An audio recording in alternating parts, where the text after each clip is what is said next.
क्या करना है और क्या नहीं करना है इस एक महीने में।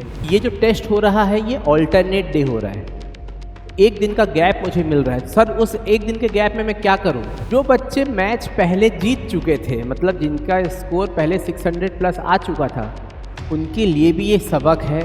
ये पेपर में भी आप जो गलती कर रहे हैं प्लस इसमें भी आप जो गलती किए हैं, उन गलतियों को अच्छे से रिवाइज करके देखना है कि मैं उन गलतियों को दोबारा ना करूं। टूटा है ख्वाब तो दर्द होना लाजमी है, टूटा है ख्वाब तो दर्द होना लाजमी है, बार बार उस दर्द को दोहराना भी लाजमी। जब वश में नहीं है हमारी कोई चीज़ें तो दोबारा ख्वाब बुनना ही समझदारी है। प्यारे बच्चों, मैं जान रहा हूँ अभी आप लोगों की मानसिक स्थिति कैसी है, लेकिन हमारे हाथ में सिवाय तैयारी करने के कोई ऑप्शन नहीं, राइट। तो आज नीट रीनीट हो चुका है और हम उसकी स्ट्रेटेजी डिस्कस करने के लिए यहाँ पे आए हैं, राइट। तो क्या करना है और क्या नहीं करना है इस एक महीने में, मैं इस वीडियो के माध्यम से आपको वो चीज़ बताने वाला। देखो, ये एक फेमस पिक्चर है, अगर आप क्रिकेटिंग वर्ल्ड को पहचानते हो तो। मैं अक्सर अपने लेक्चर्स में, अक्सर अपने वीडियोस में क्रिकेट की बातें ज़रूर बताता हूँ, थोड़ा क्रिकेट पसंद है मुझे। तो ये वो रनआउट, फेमस रनआउट है 2019 वर्ल्ड कप का, धोनी का लास्ट मैच, MS धोनी का, है ना। तो ये रनआउट सबको याद है, लेकिन इस रनआउट से पहले की चीज़ें लोगों को याद नहीं है। एक्चुअली ये मैच हमें जीतना चाहिए था, ठीक है, ये भी हम जानते हैं। लेकिन इस मैच के दौरान, ये मैच 2 दिन में हुआ था। ये मैच पहले दिन जब हुआ तो 46 ओवर में, 47th ओवर में पानी गिर गया। तब तक मैच इंडिया के हाथ में था। पानी गिरने के कारण मैच अगले दिन शिफ्ट हुआ और अगले दिन कुछ ऐसा हुआ कि न्यूजीलैंड के हाथों में मैच आ गया। तो मैं ये सिचुएशन को आप लोगों के साथ कुछ रिलेट करना चाह रहा हूँ।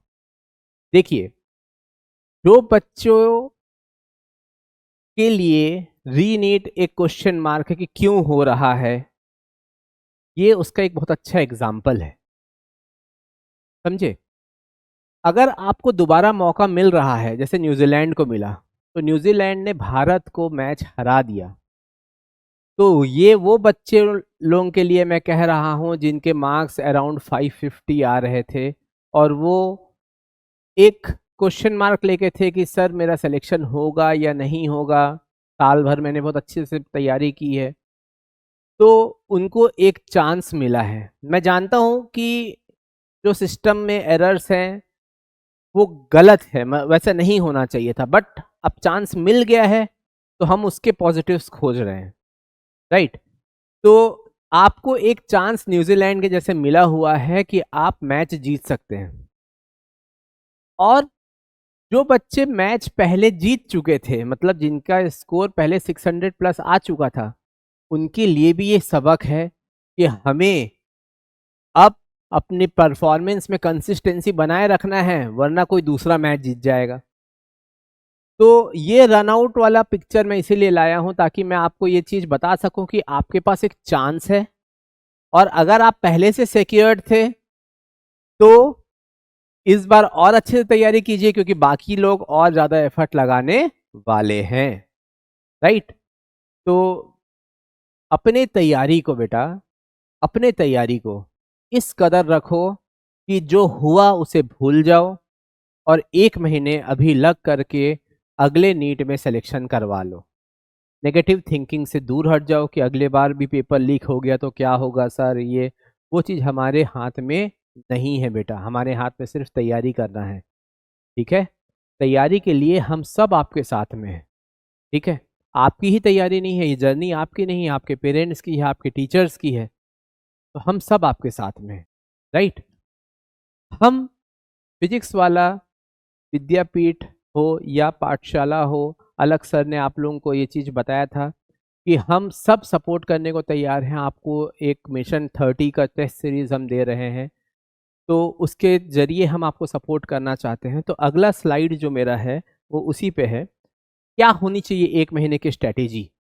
तो अगर आप विद्यापीठ के साथ जुड़ करके अगले 1 महीने तैयारी कर रहे हैं, तो ये तो प्लानर सबके पास पहुंच गया होगा कि ये टेस्ट अभी होने वाले हैं। इसमें जो डेट है वो 11 जून तक का ही मेंशन था, लेकिन आपको भी पता है कि जब 21 जून को पेपर होगा तो 21 जून तक ये चीज़ें एक्सटेंड हो जाएंगी। एक्स्ट्रा क्या करूं सर मैं? एक्स्ट्रा ये करना है बेटा कि जितने भी आपके प्रीवियस माइलस्टोन टेस्ट हुए हैं साल भर में या 2 साल में, जितने भी आपके प्रीवियस माइलस्टोन टेस्ट हुए हैं जिसमें शायद ही किसी में आपको 720 आउट ऑफ 720 मिला होगा, आप सारे माइलस्टोन टेस्ट का रिवीजन कीजिए। ठीक, उनके क्वेश्चंस को देखिए, बनाइए, क्योंकि ये जो टेस्ट हो रहा है ये ऑल्टरनेट डे हो रहा है। तो 1 दिन का गैप मुझे मिल रहा है, सर उस 1 दिन के गैप में मैं क्या करूं? पेपर कैसे आएगा सर? पेपर एक्सपेक्ट कर सकते हैं कि थोड़ा सा टफ आएगा इस बार। ठीक है सर, मैं एनसीईआरटी पे रहूं कि नहीं रहूं? एनसीईआरटी पे ही रहना है। एनसीईआरटी से ही बायो, केमिस्ट्री, फिजिक्स सब पढ़ना है, लेकिन लेवल थोड़ा सा अप भी करना है। तो लेवल अप कैसे होगा? जो साल भर आपका टेस्ट आया है उसके लेवल्स काफ़ी अच्छे थे। ठीक है, तो उस पेपर को दोबारा से प्रैक्टिस कर लो। उसमें अच्छे अच्छे क्वेश्चन है, जहाँ जो उस क्वेश्चन को आपने गलत किया था उस क्वेश्चन को आपने यहाँ पे बना लेना है। सेम चीज एआईटीएस, एआईटीएस में भी आपके मार्क्स शायद 720 आउट ऑफ 720 कभी भी रीच नहीं किया था। इसका मतलब है आपने कुछ गलतियां की थी। सारे उन पेपर्स के उन क्वेश्चंस को फेच आउट करो जिसमें आप फंसे थे, गलत कॉन्सेप्ट लगाए थे, और उसको सॉल्व कर लो। उसको याद रखो कि ऐसे क्वेश्चंस में ऐसे कॉन्सेप्ट लगाने हैं। ठीक है, सेम लास्ट में एक मैस्ट्री टेस्ट सीरीज हुआ था। मैस्ट्री टेस्ट में भी पेपर का लेवल काफ़ी अच्छा था। उनके भी प्रॉब्लम्स को आप लीजिए, उनके प्रॉब्लम्स को सॉल्व कीजिए, और मेक श्योर कीजिए हर बार मैं एक चीज़ पे पॉइंट आउट करता हूँ कि मेक श्योर कीजिए आप अपने पेपर को 2.5 घंटे में बनाएं। मैं मान रहा हूँ कि अभी एनटीए ने आपको 15 मिनट्स एक्स्ट्रा दिया है, लेकिन वो पहले के फॉर्मेलिटीज़ करने में ही 15 मिनट चले जाएगा। स्टिल आपका पेपर 3 घंटे ही रहने वाला है। आप हर पेपर का टारगेट 2.5 घंटे का रखिए, 2.5 आवर्स का रखिए। 30 मिनट्स आपके लिए बैकअप का काम करेगा। अगर कोई सब्जेक्ट टफ, जैसे पिछले साल फिजिक्स बहुत टफ आ गया था 2025 में, ठीक है, तो उसके लिए ऐसे सिनेरियोस के लिए हमें अपने हाफ एन आवर को बचा करके रखना है। बच्चे अक्सर ये गलती करते हैं। पिछला जब अभी 3 मई को जो नीट हुआ उसमें भी मैं ये चीज़ देखा, कई बच्चे लोग कि ज़्यादा से ज़्यादा टाइम वो लोग बायोलॉजी और केमिस्ट्री को दिया, और आखिरी में फिजिक्स इतना आसान होने के बाद भी वो फुल नहीं बना पाए। ये गलती नहीं करना है बेटा, एकदम नेक टू नेक नहीं चलना है। हमें हमें 2.5 आवर में ख़त्म करना है। आधा घंटा हमारे बकेट में होना चाहिए, सच दैट मैं कोई भी एक सब्जेक्ट अगर उसमें से टफ आया, चाहे फिजिक्स हो, चाहे केमिस्ट्री हो, चाहे बॉटनी हो, चाहे जूलॉजी हो, उन चारों में से कोई भी सब्जेक्ट टफ आया तो उसको मैं वो टाइम दे सकूं। तो ये जितने भी टेस्ट आप दे रहे हैं ट्राई कीजिए 2.5 आवर्स में ख़त्म करने का। आप अभी भूल जाइए कि 5:15 वाला, 5:15 में जो 15 मिनट्स है वो आपको एग्जाम हॉल में एक्स्ट्रा मिल जाएगा। अभी आपके लिए 3 घंटे ही हैं, मान के चलिए। उन 3 घंटे में भी हमें पेपर कितने देर में ख़त्म करना है? 2.5 घंटे में। और जिस दिन आप पेपर दे रहे हो 1 घंटे के अंदर आपका रिजल्ट आ जाता है, वीडियो सॉल्यूशंस भी आ जाएंगे। आपको हर गलती ये पेपर में भी आप जो गलती कर रहे हैं प्लस इसमें भी आप जो गलती किए हैं, उन गलतियों को अच्छे से रिवाइज करके देखना है कि मैं उन गलतियों को दोबारा ना करूं। उस गलतियों के सॉल्यूशंस को देखना है, कहाँ पे मैं अपना कॉन्सेप्ट लैग कर रहा हूँ, उसको देख करके उससे ओवरकम करना है बेटा। ठीक है, ऐसे ही पूरे 1 महीने आप लगे रहिए। एनसीईआरटी दोबारा पढ़िए, इनऑर्गेनिक केमिस्ट्री, बायोलॉजी एनसीईआरटी पूरा पढ़िए। फिजिक्स में कुछ एक्स्ट्रा अच्छे क्वेश्चंस भी बनाइए जो आपके टेस्ट सीरीज में पहले से आए हुए हैं।